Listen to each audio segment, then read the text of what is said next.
Bismillahirrahmanirrahim. Assalamualaikum warahmatullahi wabarakatuh. Selamat pagi anak-anak. Bagaimana kabarnya hari ini?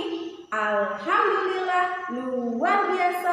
Allahu Akbar. Semoga anak-anak soleh ustazah yang ada di rumah dalam keadaan yang sehat walafiat, dalam perlindungannya Allah Subhanahu wa taala, dan yang paling terpenting semoga anak-anak selalu semangat dan ceria dalam mengikuti pembelajaran online. Nah, anak-anak, pada kesempatan kali ini kita akan belajar tentang bahasa Indonesia dengan materi pokok teks petunjuk. Seperti biasa, untuk mengawali pembelajaran kita pagi hari ini, marilah kita membaca doa sebelum belajar. A'udzu billahi minasyaitonir rajim. Bismillahirrahmanirrahim. Rabbana zidna ilman warzuqna fahman. Ya Allah, limpahkanlah kepada kami ilmu dan pemahaman yang baik. Amin ya rabbal alamin. Baik anak-anak, mari kita mencari tahu bersama-sama seperti apa itu teks petunjuk dengan menyaksikan video berikut ini. Anak-anak, untuk persiapan belajar kita hari ini, silahkan anak-anak terlebih dahulu menyiapkan buku tema 2-nya, lalu menyiapkan segala perlengkapan belajar mengajar seperti alat tulis dan buku tulis. Nah, seperti yang Ustazah sampaikan di awal tadi, insya Allah hari ini kita akan belajar tentang bahasa Indonesia dengan materi pokok teks petunjuk. Adapun tujuan pembelajaran kita ada 2. Yang pertama, melalui penjelasan guru, siswa mampu membandingkan teks petunjuk penggunaan 2 alat yang sama dan berbeda. 2. Melalui penjelasan guru dan pemberian tugas, siswa mampu menyajikan petunjuk penggunaan alat dalam bentuk teks tulis dan visual menggunakan kosakata baku dan kalimat efektif. Nah, sekarang kita akan mencari tahu apa sih itu teks petunjuk. Nah, teks petunjuk adalah sebuah teks bacaan atau kalimat yang berisi arahan untuk melakukan sesuatu, di mana teks petunjuk ini bertujuan untuk menjelaskan penggunaan atau pembuatan sesuatu. Nah, dalam teks petunjuk ini biasa kalimat yang digunakan adalah kalimat perintah. Nah, untuk membuat teks petunjuk ada beberapa hal yang perlu diperhatikan anak soleh. Yang pertama adalah cara atau petunjuk disajikan berurutan atau berisi langkah-langkah yang mudah diikuti oleh pemakai atau pengguna.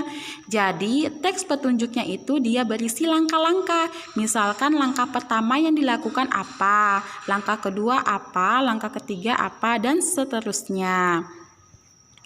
Nah, hal kedua yang perlu diperhatikan dalam membuat teks petunjuk adalah bahasa.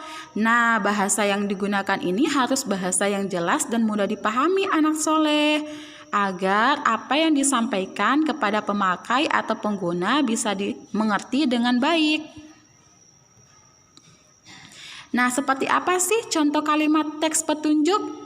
Nah, silahkan anak-anak soleh membuka buku tema 2-nya di subtema 2 pada halaman 51. Nah, di halaman tersebut terdapat sebuah teks petunjuk tentang cara membuat kipas kertas. Cara membuat kipas kertas. 1. Siapkan kertas berbentuk persegi segala ukuran, kertas kado atau majalah bekas. 2. Ambil lem kertas. 3. Lipat kertas pada satu bagian ujung sekitar 2 cm. 4. Balikkan kertas dan lipat lagi ke arah yang berbeda. Lakukan hal yang sama sampai seluruh bagian kertas terlipat. 5. Lipat lagi lipatan kertas menjadi 2 bagian yang sama besar. 6.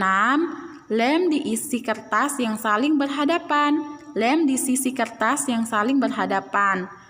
7. Kipas siap dipakai. Nah, kipas yang siap dipakai anak soleh bisa lihat pada gambar paling bawah. Contoh lain dari teks petunjuk misalkan adalah petunjuk menggunakan sepeda dengan benar. 1. Pastikan roda tidak kempes sebelum menggunakannya. 2. Periksa rem depan dan rem belakang terlebih dahulu. 3. Gunakan jalur kiri ketika sedang bersepeda. 4. Jangan mengendarai sepeda dengan satu tangan karena dapat mengganggu keseimbangan ketika bersepeda. 5. Kurangi kecepatan ketika bersepeda di jalan menurun. Nah, Ustazah akan memberi satu contoh lagi tentang teks petunjuk mengenai mengepel lantai dengan benar. 1. Sapulah lantai hingga bersih terlebih dahulu. Isilah ember dengan air bersih. 2. Tuangkan cairan pembersih lantai secukupnya. 3. Jangan berlebihan dalam memberikan cairan pembersih lantai karena dapat menyebabkan lantai licin dan berbahaya.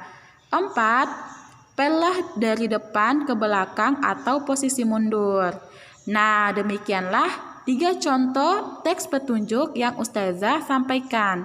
Selanjutnya, Ustazah akan memberikan tugas kepada anak-anak soleh. Tugasnya adalah silahkan anak-anak soleh menuliskan 2 contoh kalimat atau teks petunjuk dengan menggunakan bahasa yang baku. Nah, bahasa yang baku ini masih ingat anak-anak soleh? Nah, bahasa yang baku ini adalah bahasa yang sesuai dengan Kamus Besar Bahasa Indonesia, di mana bahasa ini juga harus bahasa yang mudah dimengerti dan dipahami sebagaimana dengan hal-hal yang harus diperhatikan saat membuat teks petunjuk. Baik, demikianlah penjelasan dari Ustazah untuk pembelajaran hari ini. Semoga anak-anak soleh di rumah bisa mengerjakan tugasnya dengan baik. Kurang dan lebihnya mohon dimaafkan. Akhir kata Ustazah akhiri, wassalamualaikum warahmatullahi wabarakatuh.